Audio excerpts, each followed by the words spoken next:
안녕하세요. 오늘 소개할 책은 직업으로서의 소설가라는 책입니다. 이 책은 표지에도 이렇게 딱 나와 있죠. 무라카미 하루키란 분이 쓰신 책이에요. 워낙 소설가로 유명한 분이신데 이건 소설은 아니고요. 그냥 자전적 에세이예요. 여기 다 써있죠. 자전적 에세이. 이 책은 무라카미 하루키 분께서 내가 어떻게 소설을 쓰게 되었고 어떻게 쓰고 있고 또 무슨 생각을 하는지 이것에 관해서 쓰고 있어요. 뭐 제가 소설을 쓸 생각은 없지만 좀 글쓰기를 좀 잘해보고 싶다라는 생각이 있을 때 읽었던 책이에요. 굉장히 유명하신 분이신데 소설가로서 저는 이분의 소설을 한 번도 읽어본 적이 없었거든요. 그런데 우연히 어떤 네이버 클립이었나 거기서 봤는데 이게 멋진 루틴을 가지고 계시더라고요. 그래서 저는 그런 장인으로서의 루틴이 굉장히 궁금했고 또 워낙 글을 잘 쓰시는 분이니까 어떤 힌트를 좀 얻어보고자 읽게 되었는데 책 자체가 일단 너무 재밌더라고요. 소설을 잘 쓰시는 분이라 책이 너무 재밌고 또 읽다 보면 이게 꼭 글쓰기가 아니더라도 어떤 일을 대하는 자세나 어떤 그에 대한 루틴 또 자존감 이런 것들을 좀 많이 보고 배울 수 있는 굉장히 괜찮은 책이었습니다. 그래서 한번 같이 나누고 싶어서 이렇게 소개해 드립니다. 소설 한 편을 쓰는 건 그리 어렵지 않습니다. 뛰어난 소설 한 편을 써내는 것도 사람에 따라서는 그리 어렵지 않습니다. 간단한 일이라고까지 하지는 않겠지만 못할 것도 없는 일입니다. 그러나 소설을 지속적으로 써낸다는 것은 상당히 어렵습니다. 누구라도 할 수 있는 일이 아닙니다. 그렇게 하려면 앞서 말씀드린 것처럼 특별한 자격 같은 것이 필요하기 때문입니다. 그건 아마도 재능과는 좀 다른 것이겠지요. 자, 그런 자격이 있는지 없는지, 그걸 분간하려면 어떻게 해야 하는지, 대답은 단 한 가지. 실제로 물에 뛰어들어 과연 떠오르는지 가라앉는지 지켜보는 수밖에 없습니다. 난폭한 말이지만 인생이란 원래 그런 식으로 생겨먹은 모양이에요. 게다가 애초에 소설 같은 건 쓰지 않아도 혹은 오히려 쓰지 않는 편이 인생은 얼마든지 총명하게 유효하게 잘 살 수 있습니다. 그래도 쓰고 싶다. 쓰지 않고는 못 견디겠다. 라는 사람이 소설을 씁니다. 그리고 또한 지속적으로 소설을 씁니다. 나는 아침부터 밤까지 육체 노동을 하고 빚을 갚는 일로 20대를 지새웠습니다. 그 당시를 떠올리면 어지간히 일도 많이 했다 라는 기억밖에 없습니다. 필시 보통 사람의 20대는 좀 더 즐거웠을 거라고 상상이 되는데 나에게는 시간적으로나 경제적으로나 청춘의 나날을 즐길 여유 같은 건 거의 없었습니다. 하지만 그동안에도 틈만 나면 책을 읽었습니다. 아무리 바빠도 아무리 먹고 사는 게 힘들어도 책을 읽는 일은 음악을 듣는 것과 함께 나에게는 언제나 변함없는 큰 기쁨이었습니다. 그 기쁨만은 어느 누구에게도 빼앗기지 않았습니다. 그래도 20대가 끝나갈 무렵에는 샌다가야의 가게 경영이 드디어 안정세를 보이기 시작했습니다. 여전히 빚이 남았고 시기에 따라 매출의 부침도 있고 물론 간단히 마음을 놓을 수는 없었지만 이대로 열심히 하다 보면 뭐 그럭저럭 괜찮게 풀려나가겠다는 분위기까지는 도달했습니다. 나한테 딱히 경영의 재능이 있는 것 같지도 않고 원래 상냥한 데가 없는 비사교적인 성격이라 손님 장사를 하기에는 명백히 적합하지 않았지만 그래도 좋아하는 일이라면 어쨌든 불평불만 없이 열심히 한다는 게 내 장점입니다. 그래서 가게 경영도 그나마 잘 풀렸던 것이라고 생각합니다. 아무튼 음악을 너무 좋아해서 음악에 관한 일이기만 하면 기본적으로 행복했습니다. 1978년 4월 어느 쾌청한 날 오후에 나는 진구구장에 야구 경기를 보러 갔습니다. 그 해의 센트럴리그 개막전으로 야쿠르트 스왈로즈와 히로시마 카프의 대전이었습니다. 오후 1시부터 시작하는 낮 경기였습니다. 나는 그때부터 야쿠르트 팬이었고 진구구장에서 가까운 곳에 살았기 때문에 산책 나간 김에 자주 야구 경기를 보러 갔습니다. 야쿠르트의 선두타자는 미국에서 온 데이브 힐턴이라는 호리호리한 무명의 선수였습니다. 그가 타순 1번이었습니다. 4번은 찰리 매뉴얼입니다. 1회 말 다카시가 제1구를 던지자 힐턴은 그것을 좌중간에 깔끔하게 띄워 2루타로 만들었습니다. 방망이가 공에 맞는 상쾌한 소리가 진구구장에 울려 퍼졌습니다. 띄엄띄엄 박수 소리가 주위에서 일었습니다. 그때 나는 아무 맥락도 없이 아무 근거도 없이 문득 이렇게 생각했습니다. 그래, 나도 소설을 쓸 수 있을지 모른다 라고. 다시 곰곰 생각해보니 멋진 소설을 쓰지 못했어도 그건 당연한 것이었습니다. 태어나서 처음으로 소설을 썼는데 첫 판부터 그렇게 술술 멋진 작품을 써낼 수 있을 리가 없지요. 능숙한 소설다운 소설을 쓰려고 했던 게 잘못인지도 모른다 라고 나는 생각했습니다. 어차피 멋진 소설은 쓸 수 없어. 그렇다면 소설이란 이런 것이다. 문학이란 이런 것이다. 라는 기성관념은 버리고 느낀 것, 머릿속에 떠오른 것을 원하는 대로 자유롭게 써보면 되지 않을까라고. 그렇기는 한데 느낀 것, 머릿속에 떠오른 것을 원하는 대로 자유롭게 쓴다라는 게 말로 하는 것만큼 그리 간단한 일이 아닙니다. 특히 그때까지는 소설을 써본 경험이 없는 사람에게는 그야말로 어려운 기술입니다. 발상을 근본적으로 전환하기 위해 나는 원고지와 만년필을 일단 내려놓기로 했습니다. 만년필과 원고지가 눈앞에 있으면 아무래도 자세가 문학적이 되어버립니다. 그 대신 붙박이장에 넣어두었던 올리베티 영자 타자기를 꺼냈습니다. 그걸로 소설의 첫 부분을 시험삼아 영어로 써보기로 했습니다. 아무튼 뭐든 좋으니 평범하지 않은 것을 해보자 하고 말이죠. 물론 내 영작 능력이라야 뭐 뻔하지요. 한정된 수의 단어를 구사해 한정된 수의 구문으로 글을 쓰는 수밖에 없습니다. 문장도 당연히 짧아집니다.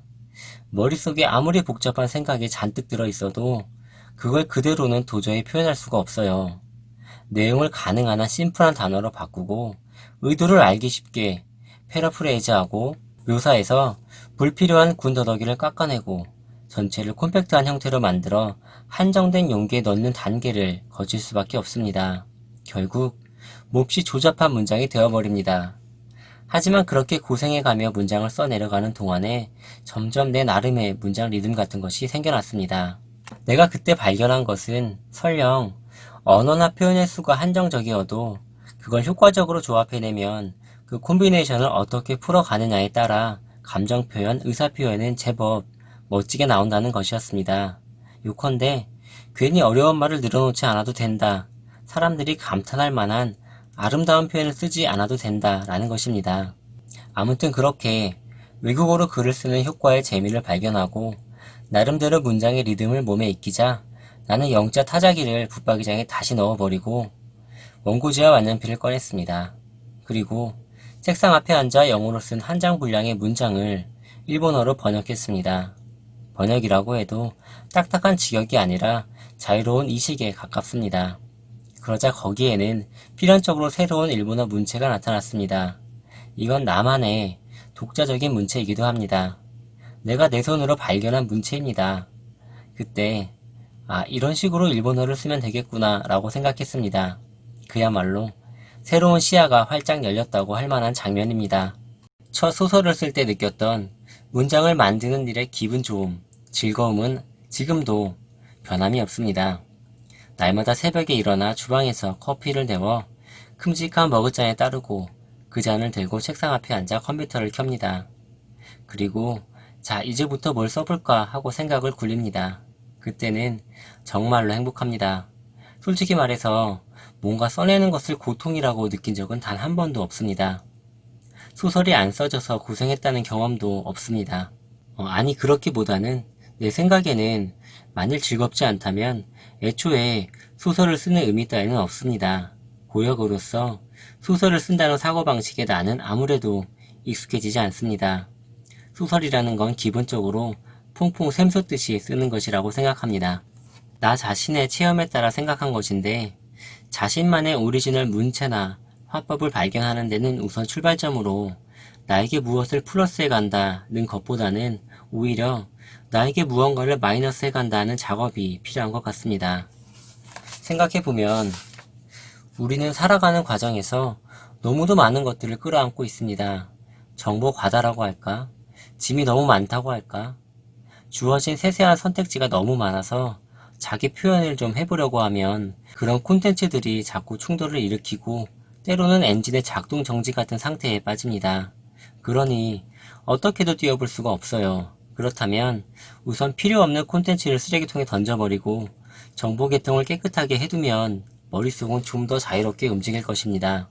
그러면 무엇이 꼭 필요하고 무엇이 별로 필요하지 않은지 혹은 전혀 불필요한지를 어떻게 판별해 나가면 되는가? 이것도 나 자신의 경험을 통해 말하자면 매우 단순한 얘기지만 그것을 하고 있을 때 당신은 즐거운가? 라는 것이 한 가지 기준이라고 생각합니다. 당신이 뭔가 자신에게 중요하다고 생각되는 행위에 몰두하고 있는데 만일 거기서 자연 발생적인 즐거움이나 기쁨을 찾아낼 수 없다면 그걸 하면서 가슴이 두근두근 설레지 않는다면 거기에는 뭔가 잘못된 것이나 조화롭지 못한 것이 있다는 얘기입니다. 그럴 때는 다시 처음으로 돌아가 즐거움을 방해하는 쓸데없는 부품, 부자연스러운 요소를 깨끗이 몰아내지 않으면 안 됩니다. 나는 35년 동안 계속해서 소설을 써왔지만 영화에서 말하는 라이터스 블럭, 즉 소설이 써지지 않는 슬럼프 기간을 한 번도 경험하지 않았습니다. 쓰고 싶은데 써지지 않는 경험은 한 번도 없었다는 얘기입니다. 이렇게 말하면 나는 재능이 넘친다는 식으로 들릴지도 모르지만 그럴 리는 없고요. 실은 매우 단순한 얘기인데 내 경우에는 소설을 쓰고 싶지 않을 때 혹은 쓰고 싶은 마음이 퐁퐁 샘솟지 않을 때는 전혀 글을 쓰지 않기 때문입니다. 쓰고 싶을 때만 자 써보자 라고 마음 먹고 소설을 씁니다. 그렇지 않을 때는 대개는 번역을 합니다. 번역은 기본적으로 기술적인 작업이라서 표현 의욕과는 관계없이 거의 일상적으로 할 수 있고 동시에 글쓰기에 아주 좋은 공부가 됩니다. 그리고 마음이 내키면 에세이 등을 쓰기도 합니다. 슬슬 그런 일을 해가면서 소설을 안 쓴다고 죽는 것도 아닌데 뭘 하고 그냥 모르는 척 살아갑니다. 하지만 한참 소설을 안 쓰다 보면 이제 슬슬 써도 될 것 같은데 라는 기분이 들기 시작합니다. 눈 녹은 물이 댐에 고이듯 이 표현해야 할 재료들이 안에 축적되는 것이죠. 그리고 어느 날 참을 수 없어서 책상 앞에 앉아 새 소설을 시작합니다. 지금은 별로 소설 쓸 기분이 아니지만 잡지에 보내야 하니 어쩔 수 없다. 뭐든 써야지. 같은 일은 없습니다. 그런 약속을 한 적이 없으니까 마감날도 없습니다. 그래서 라이터스 블럭 같은 고통도 나와는 무관합니다. 굳이 말할 것도 없지만 그것은 나로서는 정신적으로 상당히 편안한 일입니다. 내가 좋아하는 이야기가 있습니다. 시인 폴 발레리가 알베르트 아인슈타인을 인터뷰했을 때 그는 착상을 기록하는 노트를 들고 다니십니까? 라고 질문했습니다. 아인슈타인은 온화하지만 진심으로 깜짝 놀란 표정을 보였습니다. 그리고는 그럴 필요가 없어요. 착상이 떠오르는 일은 거의 없으니까요. 라고 대답했습니다. 분명 그 말을 듣고 보니 나도 지금 내 손에 노트가 있었다면 하고 아쉬워할 만한 착상은 이때까지 거의 없었습니다. 나는 어느 시기부터 장편 소설은 해외에서 쓰는 경우가 많아졌지만 이건 일본에 있으면 아무래도 잡일 혹은 잡음이 이것저것 들어오기 때문입니다. 외국으로 나가버리면 쓸데없는 생각은 할 것 없이 집필에 집중할 수 있습니다. 처음으로 일본을 떠났던 게 1980년대 후반인데 그때는 역시 망설임이 있었습니다. 이렇게 해서 정말로 살아남을 수 있을까 하고 불안해했습니다. 나는 상당히 겁이 없는 편이지만 그래도 역시나 배수의 진을 친다고 할까? 돌아오는 길을 끊어버리는 식의 결심이 필요했습니다. 여행기를 쓰겠노라고 약속하고 무리하게 출판사에서 약간의 선급금을 받기도 했지만 기본적으로는 내 저금을 헐어서 생활하지 않으면 안 되었으니까. 그런데 마음 먹고 결단을 내려 새로운 가능성을 추구했던 것이 내 경우에는 좋은 결과를 낳은 듯 합니다. 유럽 체제 중에 썼던 노르웨이 숲이라는 소설이 어쩌다 예상 밖으로 잘 팔리고 생활이 안정되면서 장기적으로 오랜 기간 소설을 쓰기 위한 개인적인 시스템을 우선 설정할 수 있었습니다. 그런 의미에서는 행운이었다고 생각합니다. 이런 말을 하면 오만하게 들릴지도 모르지만 그렇다고 해서 결코 행운만으로 일이 흘러간 것은 아닙니다. 거기에는 일단 내 나름의 결의와 배짱이 있었습니다. 장편 소설을 쓸 경우 하루에 200자 원고지 20매 쓰는 것을 규칙으로 삼고 있습니다. 좀 더 쓰고 싶더라도 20매 정도에서 딱 멈추고 오늘은 뭔가 좀 잘 안 된다 싶어도 어떻게든 노력해서 20매까지는 씁니다. 왜냐하면 장기적인 일을 할 때는 규칙성이 중요한 의미를 갖기 때문입니다. 쓸 수 있을 때는 그 기세를 몰아 많이 써버린다. 써지지 않을 때는 쉰다. 라는 것으로는 규칙성이 생기지 않습니다. 그래서 타임카드를 찍듯이 하루에 거의 정확하게 20매 씁니다. 그런 건 예술가가 할 만한 짓이 아니다. 그래서야 공장이나 마찬가지 아니냐? 라고 말하는 사람이 있을지도 모릅니다. 그렇죠. 분명 예술가가 할 만한 짓은 아닌지도 모릅니다. 하지만 왜 소설가가 예술가가 아니어서는 안 되는가? 대체 누가 언제 그런 것을 정했는가? 아무도 정하지 않았습니다. 우리는 자신이 하고 싶은 방식으로 소설을 쓰면 됩니다. 우선 딱히 예술가가 아니어도 괜찮다라고 생각하면 마음이 훨씬 편안해집니다. 소설가란 예술가이기 이전에 자유인이어야 합니다. 내가 좋아하는 것을 내가 좋아하는 때에 나 좋을 대로 하는 것, 그것이 나에게는 자유인의 정의입니다. 양생도 진득하게 했다. 그런 다음에 어느 정도 수정도 마쳤다. 자, 이 단계에서는 큰 의미를 갖는 것이 바로 제3자의 의견입니다. 내 경우 작품으로서 어느 정도 형태가 갖춰진 참에 우선 아내에게 원고를 읽어달라고 합니다. 이건 작가로서 거의 첫 단계에서부터 일관적으로 계속해온 일입니다. 그녀의 의견은 나에게는 음악의 기준음 같은 것입니다. 이런 말을 하면 혹시 화를 낼 분이 계실지도 모르지만 출판사의 편집자는 일본의 경우 전문직이라고는 해도 결국은 셀러리맨이어서 각 회사에 소속된 사람이고 언제 자리가 바뀔지도 알 수 없습니다. 물론 예외는 있지만 대부분의 경우 윗선에서 자네가 이 작가를 담당하게 라고 지명을 받아 담당 편집자가 된 것이라서 어디까지 한 식구처럼 함께 해줄 수 있을지 예측하기 어려운 면이 있습니다. 그런 면에서 아내는 좋던 나쁘던 우선 자리가 바뀌는 일이 없습니다. 그녀의 비평에는 아닌 게 아니라 그렇다, 어쩌면 그럴지도 모르겠다 하고 수긍이 가는 것도 있습니다. 그렇게 수긍하기까지 며칠씩 필요한 경우도 있지만 또한 아니 그렇지 않아 내 생각이 옳아 라고 생각되는 경우도 있습니다. 하지만 그런 제3자 도입 과정에서 내게는 한 가지 개인적인 규칙이 있습니다. 그것은 트집 잡힌 부분이 있다면 무엇이 어찌됐건 고친다는 것입니다. 비판을 수긍할 수 없더라도 어쨌든 지적받은 부분이 있으면 그곳을 처음부터 다시 고쳤습니다. 지적에 동의할 수 없는 경우에는 상대의 조언과는 전혀 다른 방향으로 고치기도 합니다. 되게 재밌는 게 있는데요. 무라카미 하루키처럼 되게 유명한 분이 또 계시죠. 스티븐 킹이라고요. 제가 그분의 유혹하는 글쓰기란 책도 읽어봤는데 그분도 이분하고 굉장히 비슷하시더라고요. 그분도 똑같이 이렇게 아내한테 첫 번째 읽어보라고 요청을 드리고 또 아내분께서 이렇게 지적하는 부분이 있으면 무조건 자기 맘에 들지 않더라도 고친다고 하시는데 이 무라카미 하루키도 똑같이 이렇게 하시네요. 그리고 두 분 다 공통점이 똑같이 하루에 일정량을 쓰시고 매일매일 꾸준하게 운동을 하세요. 읽다 보니까 갑자기 생각이 나네요. 이를테면 이건 어디까지나 내 경우가 그렇다는 것인데 장편 소설 한 편을 쓰려면 1년 이상, 2년, 때로는 3년을 서재에 틀어박혀 책상 앞에서 혼자 꼬박꼬박 원고를 쓰게 됩니다. 새벽에 일어나 매일 5시간에서 6시간 의식을 집중해서 집필합니다. 그만큼 필사적으로 뭔가를 생각하다 보면 뇌는 일종의 과열 상태에 빠져서 한참 동안 머리가 멍해집니다. 그래서 오후에는 낮잠을 자거나 음악을 듣고 그리 방해되지 않는 책을 읽기도 합니다. 그렇게 살다 보면 아무래도 운동 부족에 빠지기 쉬워서 날마다 1시간 정도는 밖에 나가 운동을 합니다. 그리고 다음날의 작업을 대비합니다.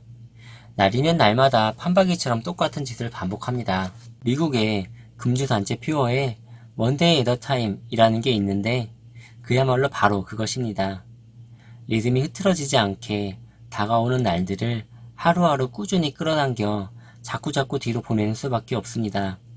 그렇게 묵묵히 계속하다 보면 어느 순간 내 안에서 뭔가가 일어납니다. 하지만 그것이 일어나기까지 어느 정도 시간이 걸립니다. 당신은 그것을 참을성 있게 기다려야만 합니다. 하루는 어디까지나 하루씩입니다. 한꺼번에 몰아 이틀 사흘씩 해치울 수는 없습니다.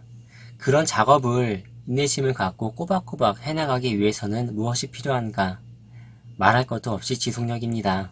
나는 전업 작가가 되면서부터 달리기를 시작해 30년 넘게 거의 매일 1시간 정도 달리거나 수영을 생활 습관처럼 해왔습니다. 몸이 애초에 튼튼하게 생겼는지 그동안의 컨디션이 크게 무너진 일도 없고 팔다리를 다친 일도 없이 거의 빠짐없이 날마다 달렸습니다. 1년에 한 번은 마라톤 경기에 참가하고 1000일 레이스에도 참가하기 시작했습니다. 어떻게 그렇게 매일매일 달리느냐, 의지가 참 강하다 라고 감탄하는 소리도 들리는데 내가 보기에는 날마다 지하철을 타고 회사에 출근하는 일반 샐러리맨이 체력적으로는 훨씬 대단합니다. 러시아어의 지하철을 1시간씩 타는 것에 비하면 나 좋을 때 1시간 남짓 달리는 것쯤이야 아무것도 아니지요. 특별히 의지가 강한 것도 아닙니다. 달리기를 좋아해서 그냥 내 성격에 맞는 일을 습관적으로 계속하는 것 뿐입니다. 아무리 의지가 강해도 자신에게 맞지 않는 일을 30년씩이나 계속하지는 못하겠지요. 그럼에도 그 의미를 미처 파악하지 못한 채 우선 이 달리는 습관은 끈질기게 유지했습니다. 30년이라면 상당히 긴 세월입니다. 그만한 세월 동안 줄곧 한 가지 습관을 변함없이 유지하려면 역시 상당한 노력이 필요합니다. 어떻게 그게 가능했는가? 오늘은 몸이 별로 안 좋아. 별로 달리고 싶지 않다. 라는 생각이 들 때도 이건 내 인생에서 아무튼 하지 않으면 안 되는 일이다. 라고 내 자신에게 되뇌면서 이래저래 따질 것 없이 그냥 달렸습니다. 그 문구는 지금도 나에게 일종의 만트라 주문처럼 남아 있습니다. 이건 내 인생에서 아무튼 하지 않으면 안 되는 일이다 라는 것. 단지 내가 작가가 되고 정기적으로 책이 출간되는 동안에 한 가지 몸으로 배운 교훈이 있습니다. 그것은 어떤 이야기를 어떻게 쓰든 결국 어디선가 나쁜 말을 듣는다는 것입니다. 이를테면 긴 소설을 쓰면 너무 길다, 장황하게 늘어놓았다, 반으로 줄여도 충분하다 라고 하고 짧은 소설을 쓰면 내용이 얄팍하다, 엉성하다, 명백히 태만한 티가 난다 라고 합니다. 똑같은 소설을 어느 곳에서는 같은 얘기를 되풀이한다, 매너리즘이다, 따분하다 라고 하고 또 다른 곳에서는 전작이 더 낫다, 새로운 시도가 겉돌고 있다 라고 하기도 합니다. 생각해보면 이미 25년 전부터 무라카미는 시대에 뒤떨어진다, 이제 끝났다는 말을 들었습니다. 불평을 늘어놓는 쪽에서야 간단하겠지만 그런 말을 듣는 쪽에서는 일일이 진지하게 상대했다가는 우선 몸이 당해내지 못합니다. 그래서 저절로 뭐든 상관없어, 어차피 나쁜 말을 들을 거라면 아무튼 내가 쓰고 싶은 것을 쓰고 싶은 대로 쓰자 라고 하게 됩니다. 리키 넬슨이 만년에 발표한 노래 가든 파티에는 이런 노랫말이 있습니다. 모든 사람을 즐겁게 해줄 수 없다면 나 혼자 즐기는 수밖에 없지. 이런 기분 나도 잘 압니다. 모두를 즐겁게 해주려고 해봐도 그건 현실적으로 불가능하고 오히려 나 자신이 별 의미도 없이 소모될 뿐입니다. 그러느니 모른 척하고 내가 가장 즐길 수 있는 것을, 내가 가장 하고 싶은 것을 내가 원하는 방식으로 하면 됩니다. 그렇게 하면 만일 평판이 좋지 않더라도, 책이 별로 팔리지 않더라도 뭐 어때? 최소한 나 자신이라도 즐거웠으니까 괜찮아 라고 생각할 수 있습니다. 어떠셨나요? 저는 어떤 장인, 전문가라는 측면에서 좀 내용을 요약해서 말씀을 드렸거든요. 이게 직업으로서의 소설가라는 책이고 이분이 작가다 보니까 소설을 쓰는 이야기, 글 쓰는 이야기가 좀 많이 있으세요. 그래서 소설이나 글 쓰는 것이 좀 궁금하신 분이라면 책을 전체적으로 읽어보시면 더 많은 도움이 되실 거고요. 그게 아니라도 이분은 글쓰기를 말하고 있지만 이게 꼭 글쓰기뿐만 아니라 어떤 자기가 하는 일, 내가 하는 무언가로 바꾼다면 역시 똑같이 적용이 될 거예요. 무언가에 계속 집중하고 똑같은 루틴을 가지고 똑같은 할당량을 이렇게 매일매일 지속적으로 반복하다 보면 어느 날 갑자기 이분이 말하는 것처럼 어떤 변화가 있을 거라고 하잖아요. 저는 또 그런 걸 믿거든요. 저는 그런 의미에서 좀 읽어드렸어요. 어떤 이런 장인도 뭐 번뜩이는 영감에 의한 게 아니라 정말 뭐 어느 정도 재능도 분명히 있으시겠지만 꾸준하게 지속하는 습관에 의해서 글을 쓰고 계시다라는 것을 좀 전달해 드리고 싶었습니다. 예, 책 읽어보시면 이거 훨씬 더 재밌거든요. 예, 소설가분이라 정말 재밌어요. 여기까지 들어주셔서 너무나 감사합니다. 다음에 또 뵙겠습니다.